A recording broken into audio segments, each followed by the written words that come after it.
Muy buenos días. Saludo a toda la familia de la fe, a nuestros hermanos, amigos que nos siguen por estos medios, con la paz del Señor. Dándole gracias a Dios por este nuevo día, esta nueva oportunidad que Dios nos regala de poder reencontrarnos para compartir el mensaje de la palabra de Dios.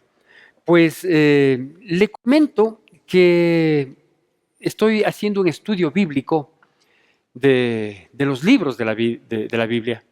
Y terminé el estudio del libro de Números hace unas 3 semanas posiblemente, y estoy con los otros libros, en mis devocionales, en mi estudio, pero me quedó sonando algo del libro de Números.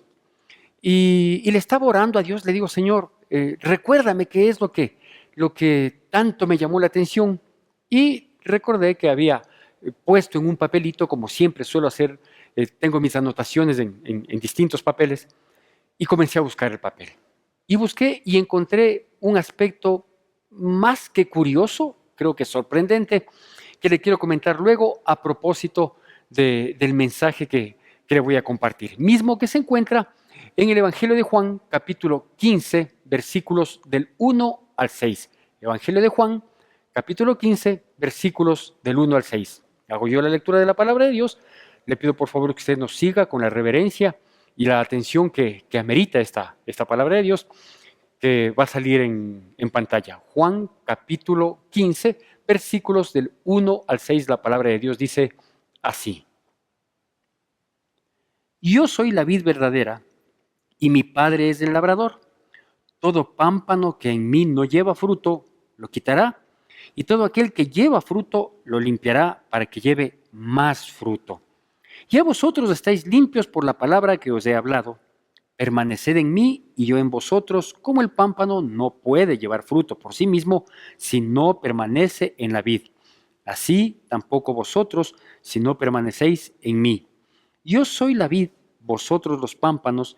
El que permanece en mí y yo en él, éste lleva mucho fruto, porque separados de mí nada podéis hacer. El que en mí no permanece será echado fuera como pámpano y se secará, y los recogen y los echan en el fuego y arden.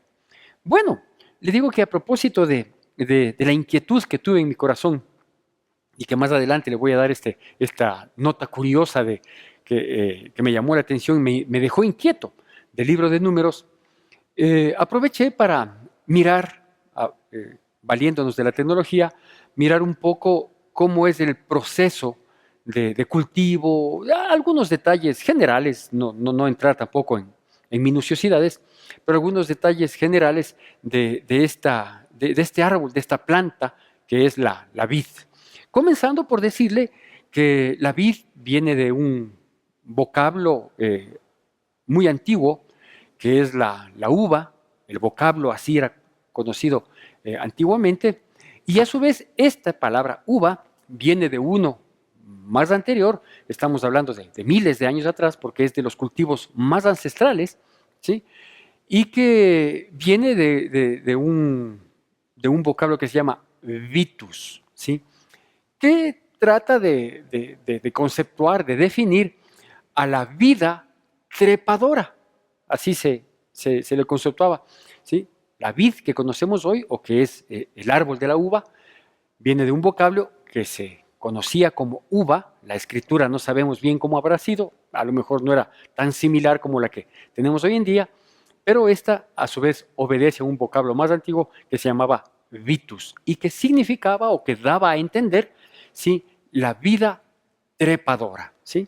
Se entiende obviamente por la manera en la que crece, etcétera, etcétera. Pero hay cosas que llaman la atención, cosas que sorprenden verdaderamente, como por ejemplo que una planta de uva, cuando es sembrada, la vid, cuando es sembrada, dice que por durante los 3 primeros años no da fruto, o mejor dicho, da muy poco fruto y no es muy bueno, no es muy consistente, de tal manera que cuando comienza a dar un verdadero fruto que ya sirve para sus propósitos, actualmente el 72% de las uvas van destinadas a la fabricación del vino o de bebidas alcohólicas, y apenas la diferencia, un 26-28%, para ser vendidas en sus racimos o para hacer las frutas secas. Pero el 72% de la producción mundial está destinado para, para, para el vino, ¿sí? Y distintas bebidas alcohólicas. Ahora, digo, llama la atención este hecho, ¿no? De que se planta un, un árbol o un viñedo y los 3 primeros años no da buen fruto, da un fruto que no es de buena calidad, da muy poco fruto y recién a partir del tercer año, ¿sí? Su producción es aceptable. Cosa curiosa también es el hecho de que previo a su fructificación, dependiendo de en qué hemisferio se cultiva, sea en el norte o en el sur, previo a su fructificación, necesariamente tiene que ser podado, tiene que ser limpiado, tiene que ser, ¿qué le digo?, pulido los pámpanos para que en donde van los brotes de los racimos pueda fructificar.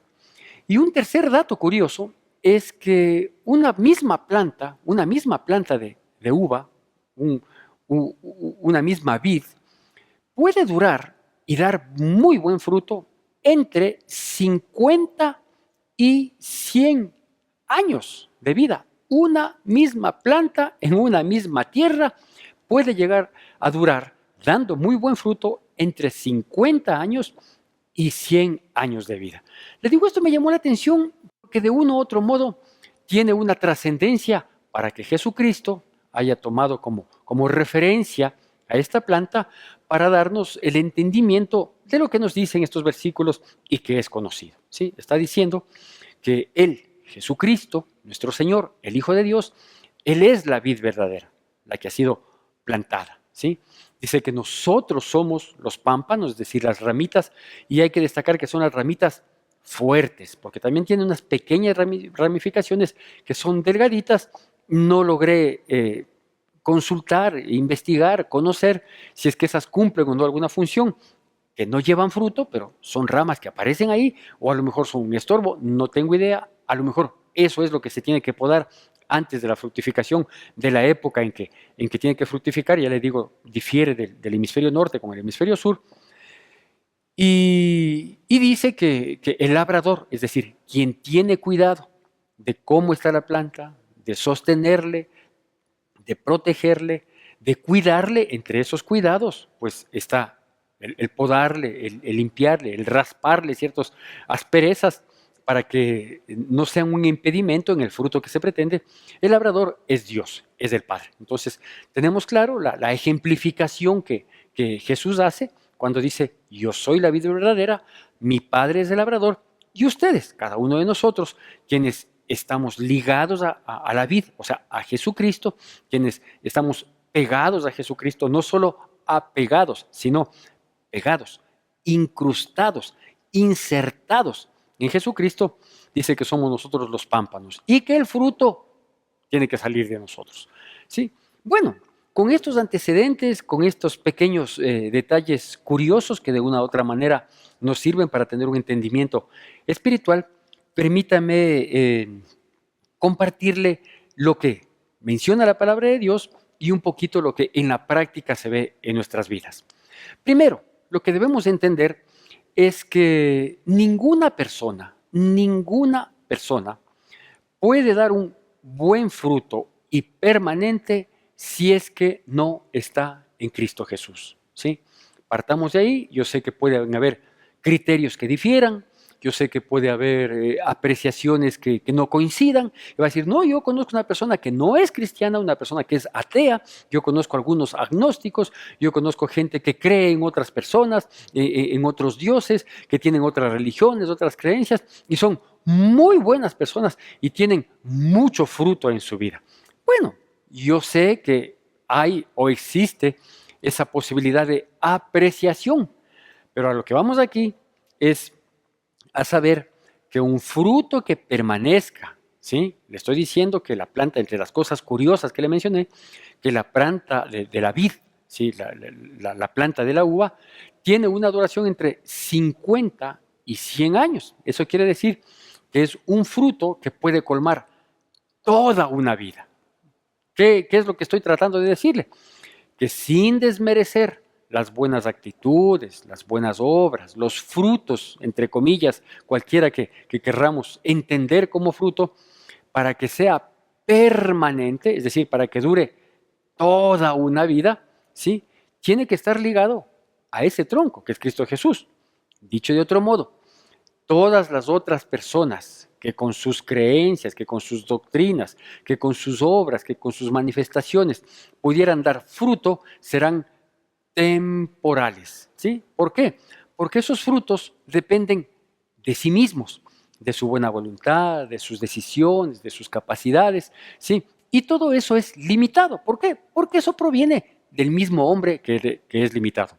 Pero un fruto permanente, el brote de un fruto permanente de toda una vida de un ser humano es cuando comenzamos o cuando estamos pegados, ligados, incrustados en Jesucristo. Primera cosa, los frutos, los verdaderos frutos que permanecen, sí, son de las personas o se da en las personas que efectivamente estamos pegados, ligados a Jesucristo. Primera cosa. La segunda cosa que nosotros debemos entender, sí, es que lo que permanece por 100 años, lo que permanece entre 50 y 100 años de duración de esta planta, es el tronco. Porque los pámpanos y las otras ramificaciones pequeñas que terminan no dando fruto, pero que aparentemente están ligadas, están pegadas al tronco, los pámpanos se van renovando, ¿sí? Y los pámpanos, cuando están bien pegados, ¿sí? Que uno los puede mirar, ¿sí? Y dice, no, esta rama está bien cogida del tronco, ¿sí? Pero la verdadera dimensión, la verdadera sujeción de la rama al tronco no es por lo que se aprecia. Es decir, uno puede decir, esta rama está fuerte y se le ve bien incrustada, bien insertada en el tronco. La verdadera, el verdadero hecho de que esté ligado no está en lo fuerte que uno mire en la rama, sino en el verdadero fruto que dé. ¿Por qué? Porque hay la posibilidad de que haya ramas aparentemente fuertes, sí, que dan muy poco fruto, que comienzan a dar tan poco fruto que necesitan ser podadas, y si a pesar de ser podadas no dan el fruto esperado, pues tienen que ser quitadas. A diferencia de otras ramas que de pronto se les ve no frágiles, pero se les ve menos fuertes, de dimensión menor, pero que dan gran fruto. ¿A qué se debe esto? Esto se debe a que la apariencia no es la que nos da el resultado, sino el fluir del tronco hacia el pámpano o hacia la rama. Es decir, cuando hay una muy buena conexión del tronco hacia la rama, pues hay la seguridad y la certeza de que tendrá mucho fruto, muy buen fruto. Pero, aunque la apariencia sea de fortaleza, de un pámpano, de una rama bien ancha y que se le ve arraigada fuertemente a la raíz, pero si no da buen fruto, eso quiere decir que la conexión interna, por llamarlo de algún modo, no tiene un fluir constante permanente. Algo puede estar trabándose. ¿Qué significa esto? Esto significa que la apariencia que pueda tener el pámpano, y usted recordará quiénes somos los pámpanos somos nosotros, las personas que de uno u otro modo queremos estar ligados a Cristo. Entonces podemos tener una apariencia de fortaleza, una apariencia de consistencia, ¿sí? Pero que a lo mejor no estamos llevando mucho fruto, ¿no es cierto? Ahora, ¿qué es lo que pasa? Y un tercer aspecto también muy crítico en este sentido, es el hecho de que hay algunas ramas que son las que están por lo general más cerca a la copa o más cerca a la parte más alta de la planta, del viñedo, sí, de la planta de la uva, que terminan arrancándose, pero permanecen ahí. Y permanecen más o menos por el lapso de unos 8 a 10 meses. ¿Cuándo? Cuando vísperas del invierno, el labrador, estamos hablando en el sentido estricto del ser humano, que se sube a mirar la planta, tiene que hacer este trabajo, tiene que hacer este trabajo, insisto, tiene que hacer este trabajo. ¿Cuál es el trabajo que hace? Si es que esa rama está cogida levemente del tronco, o inclusive prácticamente se ha desprendido, pero quedó arrimada a las otras ramas, a los otros pámpanos, ¿sí? Entonces el labrador hace estas dos cosas, ¿sí? O le poda, le limpia, le lima, le lastima, si usted quiere, para que lleve fruto, si es que ve que todavía se salva. Eso es a criterio del labrador, que es el que conoce. O simplemente coge y le retira.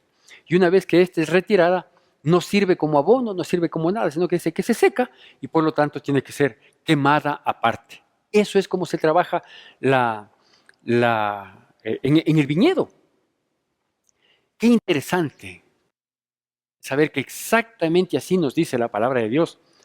Y en el sentido figurado de lo que la palabra de Dios quiere decirnos es exactamente así. Es decir, hay pámpanos, hay ramas o hay personas que aparentemente están ligadas o cercanas al tronco y permanecen ahí por un tiempo hasta que el labrador, hasta que el que cuida de esa vid, ¿sí?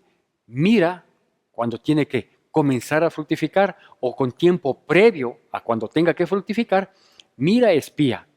Y es él, el labrador, el que considera, este tiene que seguir, este no tiene que seguir. A este podándole, golpeándole, limpiándole, dándole un trato un poco duro, difícil, es posible que este pámpano se salve y vuelva a dar algún fruto. Pero el labrador considera y a veces dice, pues definitivamente estos no, porque esto termina siendo un estorbo para los otros pámpanos que están bien, bien pegados. Y literalmente, ¿sí? En el sentido espiritual, son quitados, no sirven para más y están destinados a que se sequen y al fuego eterno. Creo que está muy clara la simbología, la explicación en este sentido. Ahora, ¿cómo le vamos a llamar a esta prédica, a esta charla curiosa? Y déjeme decirle que de este tema he predicado muchas veces. Hay ciertos aspectos de la palabra de Dios, ciertas situaciones que se mencionan en la palabra de Dios que son muy predicados, porque tienen una revelación cada vez mayor, tienen una revelación cada vez más actualizada y claro, quizás la primera vez que prediqué de este tema, yo no sé hace cuánto tiempo, hace 20 años, un poco más quizás, ¿sí? De lo que dije en aquella ocasión a lo que hoy voy entendiendo, hoy voy mirando de acuerdo a las circunstancias actuales de la vida, del pueblo de Dios, etcétera, etcétera, obviamente va tomando una mayor amplitud de entendimiento. Cada vez vamos teniendo una revelación progresiva en ese sentido. ¿Por qué le digo esto? Porque aquí viene el nombre de la prédica, ¿sí? Podado o quitado, así de simple. Y usted sabe que nosotros que somos las ramas, nosotros que somos los pámpanos, ¿sí? Debemos estar ligados al tronco que es Cristo Jesús, porque el labrador que es el Padre, pues va a mirar si es que efectivamente nosotros estamos dando el fruto esperado, y si damos ese fruto, aún dando fruto, cada cierto tiempo tendremos que ser podados. Y el labrador, que es Dios, que es el Padre, va a mirar si es que todavía tenemos esa condición de seguir dando fruto, y si no, pues tenemos las dos opciones, o ser podados o ser quitados. Pero el labrador es el que toma en consideración eso, no el pastor. ¿Sí? El pastor no puede decir, yo creo que este hermanito ya no da más. O yo creo que esta otra persona se le ve tan fuerte, tan afirmado, se le ve tan constante, se le ve tan dispuesto, ¿sí? Y a lo mejor este es el hombre que necesitamos aquí dentro de la iglesia para que nos ayude en tal o cual ministerio. Cuando a lo mejor en su vida, fuera de las cuatro paredes de la iglesia, no está dando fruto. O a lo mejor los pastores, como yo, y lo reconozco, podemos ser engañados por la apariencia y pensar que las personas que tienen aquí un comportamiento, una actitud, un desenvolvimiento en el área ministerial, en el servicio que se les encargue, se les ve con mucha solvencia, pero que fuera, obviamente, no tengan mucho fruto, o a lo mejor no tienen ningún fruto, ¿sí? Entonces es el labrador el que va quitando y va diciendo, este queda, este permanece. Una de las cosas curiosas que yo le mencionaba al enterarme un poquito de manera general el comportamiento de esta vid, de la cual nosotros somos los pámpanos y podemos ser podados o quitados, como le hemos llamado esta prédica. Digo, uno de los datos curiosos es que el mismo tronco, con las mismas ramas, da fruto permanentemente. Da fruto permanente. De un año a otro, de un año a otro, de un año a otro, da fruto permanente. La Biblia dice, allá en el libro de los Salmos, que la edad estimada para las personas es más o menos de 70 años, dice, y los más fuertes, 80 años. ¿Sí? Entonces, si un árbol o un tronco de vid sostiene los pámpanos y dice que el tiempo de vida de este arbolito es de entre 50 y 100 años, entonces está más que suficiente para la estimación de vida que puede tener una persona. Ahora, ¿en qué parte entra la situación curiosa del libro de Números? A mí me gustan los números, el libro de Números también, pero a mí me gustan mucho los números. De hecho, en el colegio me resultaba mucho más fácil las asignaturas que tenían que ver con números, con cifras, que las asignaturas que tenían que ver con puras letras, ¿sí? O con ciertas destrezas de arte o así. Eso no era mi fuerte. Obviamente, en mi profesión universitaria ya las cifras ya no era mucho lo que se usaba, de tal manera que lo poco que se hablaba de cifras en la carrera de jurisprudencia, que yo la seguí, nunca fue un problema, porque se manejaban muy poco las cifras. Bueno, ¿por qué le digo esto? Porque en el libro de Números se menciona lo siguiente, y solo le voy a dar como referencia, no vamos a sacar en pantalla, solo quiero leerle nada más como referencia lo que había inquietado mi vida en el momento en que estuve haciendo el estudio, obviamente guiado por discipulados, por devocionales que hay, mientras hacía el estudio del libro de Números. Y en el capítulo 1 del libro de Números, en el versículo 1, del versículo 1 al 3, dice lo siguiente, solo como referencia. Si usted tiene a bien, puede seguirme con su Biblia en donde usted se encuentra, en casa, en la oficina, en el trabajo, en donde usted se encuentre. Y dice así, Números capítulo 1, versículos del 1 al 3. Dice, habló Jehová a Moisés en el desierto de Sinaí, en el tabernáculo de reunión, en el día primero del mes segundo, en el segundo año de la salida de la tierra de Egipto, diciendo, tomad el censo de toda la congregación de los hijos de Israel por sus familias, por las casas de sus padres, con la cuenta de los hombres, todos los varones por sus cabezas, de 20 años arriba, todos los que pueden salir a la guerra en Israel, los contaréis tú y Aarón por sus ejércitos. Me salto hasta el versículo 45 de este mismo capítulo 1 para darle el resultado numérico de todas estas personas. ¿Sí? Y en el versículo 45 dice, y todos los contados de los hijos de Israel por las casas de sus padres, de 20 años arriba, todos los que podían salir a la guerra en Israel, fueron todos los contados 603,550 personas. ¿Qué dice aquí? Bueno, solo le voy a hablar de la cifra. Cuando el pueblo de Dios, 2 años, 1 mes después de haber salido de Egipto, toma en consideración esto, 2 años, 1 mes después de haber salido de la tierra de Egipto, Dios le dice, haz un censo.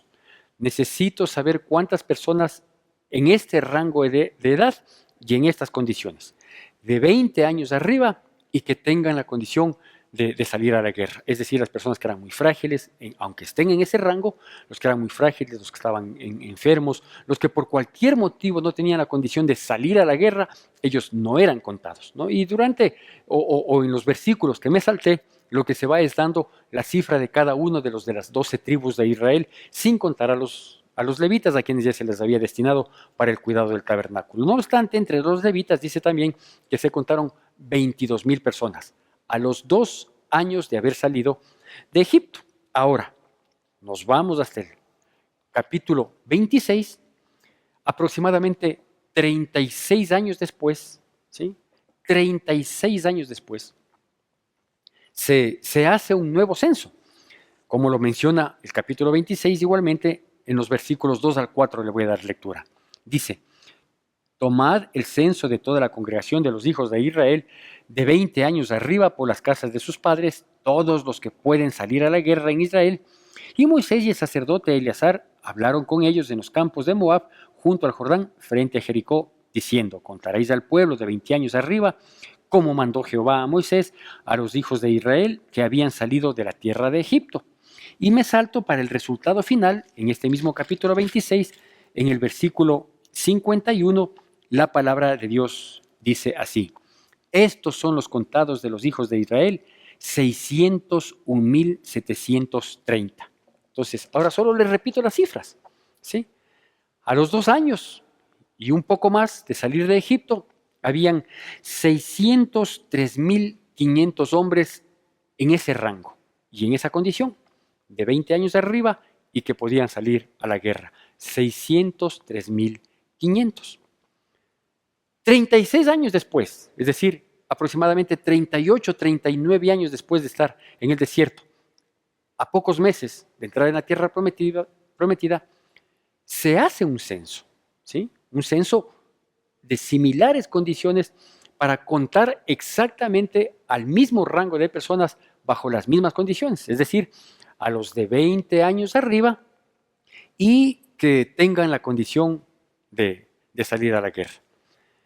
Y encontramos que 36 años después del primer censo, 36 y un poco más aproximadamente, dicen los estudiosos, 36 años después encontramos no 603,500 que fueron los que se contó en aquella ocasión, sino que nosotros encontramos 601,730, es decir, 1,770 personas menos que aquellos que habían sido contados 20 años atrás. Y usted me dirá: vea, pastor, usted quiere encontrar explicaciones que de pronto no ameritan.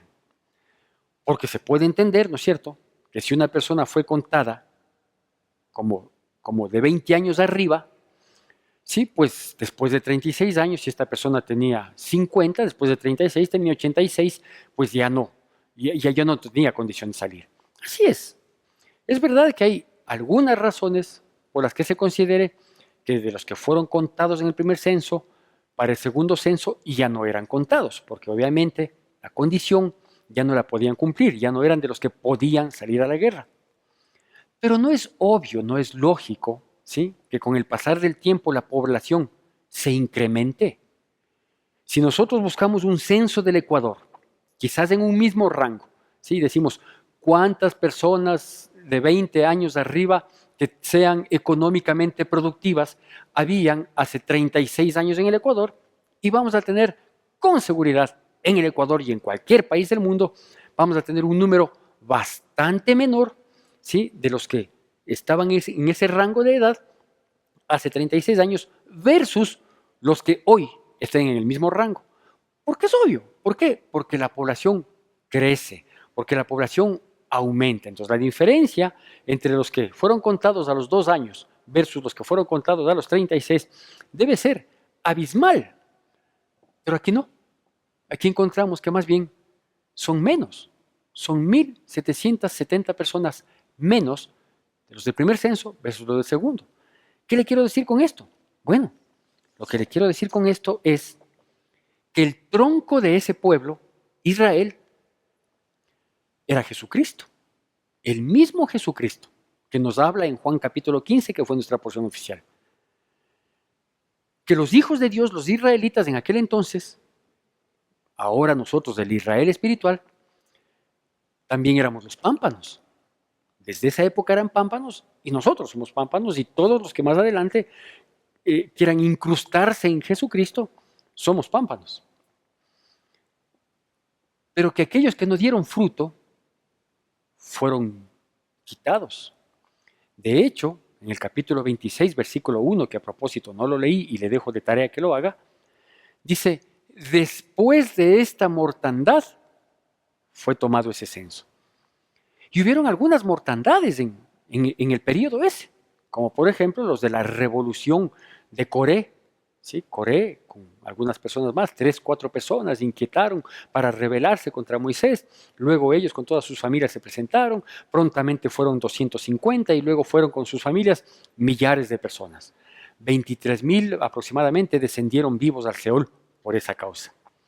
Lo que se dice en Números capítulo 25, que creo que lo prediqué también en este lapso, no recuerdo bien, igualmente hubo una mortandad porque se mandó a que ahorquen a todos los israelitas por una conducta pecaminosa, por una actitud totalmente reprochable que tuvieron. Capítulo 25, anterior al segundo censo que estamos mencionando. ¿No es esto un podar, o más que esto, un quitar a aquellos pámpanos que ya no dan fruto, que algún rato dieron fruto y que algún rato estuvieron incrustados y que aparentemente podían dar fruto y que con seguridad Dios venía podando, dando oportunidades, limpiándoles, corrigiéndoles, enmendándoles, dando oportunidades para que vuelvan a dar fruto? Y no han dado. Y son quitados. Si siendo podados, pues no dieron un resultado, son quitados. Y aparentemente están cerca de la vid, aparentemente están como parte de las ramas, pero ya no hay ese fluir que les lleve a dar frutos. Y no estoy hablando de los frutos económicamente activos, como tomé como ejemplo, como referencia, momentos atrás, sino los frutos que debemos dar como personas en cualquier edad, en cualquier edad. Debemos dar frutos mientras estamos ligados a Cristo Jesús. ¿Cuántas ramas han sido cortadas en este tiempo por parte del labrador? ¿Cuántas ramas han sido podadas y la poda no dio el resultado esperado? ¿Cuántas ramas se estarán secando? ¿Cuántas ramas tendrán el destino de ser quemadas? Si nosotros vemos que en 36 años el número de ese conglomerado más bien se redujo, pues déjeme decirle que yo pienso que el labrador no toma consideración apariencias, no toma consideración los frutos que antes daba, simplemente, si das fruto, es porque estás permaneciendo ligado, pegado, incrustado, insertado con Cristo Jesús. Si dejas de dar fruto, el currículum no te ayuda. El fruto pasado es fruto pasado. Pero si dejamos de dar fruto, simplemente vamos a ser o podados o quitados. Y si somos quitados, pues seremos separados. Y separados, nada podemos hacer. Por el contrario, separados, comenzamos a secarnos y el destino es el fuego eterno. El que tiene oído, oiga lo que el Espíritu está diciendo a la iglesia. Mis queridos hermanos, ¿qué pasa en el tiempo en que las circunstancias como la que hemos vivido durante estos 14 meses, al menos acá en el país, en el mundo un poco más, los humanos no hemos podido ver si es que estamos o no fructificando? No hemos podido ver si es que la gente ha ganado almas para Cristo, no hemos podido ver si su vida se desarrolla con paz, no hemos podido ver si los hogares se mantienen unidos, felices, en armonía, en paz. Pero quien sí lo ve es el labrador, que es el Padre, que es Dios, y que es quien nos dice, si permaneces en mí, vas a llevar fruto. Aún así, tengo que podarte para que lleves más fruto. Pero si ya no permaneces en mí, te voy a podar. Te va a doler, te va a costar, pero lo hago porque quiero que sigas llevando fruto. Pero si podado no das fruto, entonces serás quitado. Con seguridad te secarás y el destino está dicho. Que Dios tenga misericordia, que podamos entender, que podamos saber que el labrador busca la fructificación de la vid que es su hijo y que quienes tenemos el privilegio y por la misericordia e infinita compasión y bondad de Dios, hemos podido ser incrustados, que haya un fluir permanente, un fluir constante internamente, aunque muchas veces nuestras vidas pudieran parecer muy frágiles, pero si estamos cogidos de Dios, tenga por seguridad que primero vamos a permanecer en Él, lo cual es maravilloso, y luego vamos a seguir dando fruto. Que Dios bendiga poderosamente nuestras vidas en Cristo Jesús. Todo lo puede tu amor, todo lo mueves con tu mano para dar bendición. Hasta el mar se abrirá para que yo pueda pasar. Por eso mi voluntad es para ti, a tus pies, a tus pies, a tus pies, oh Señor, a tus pies, a tus pies, a tus pies.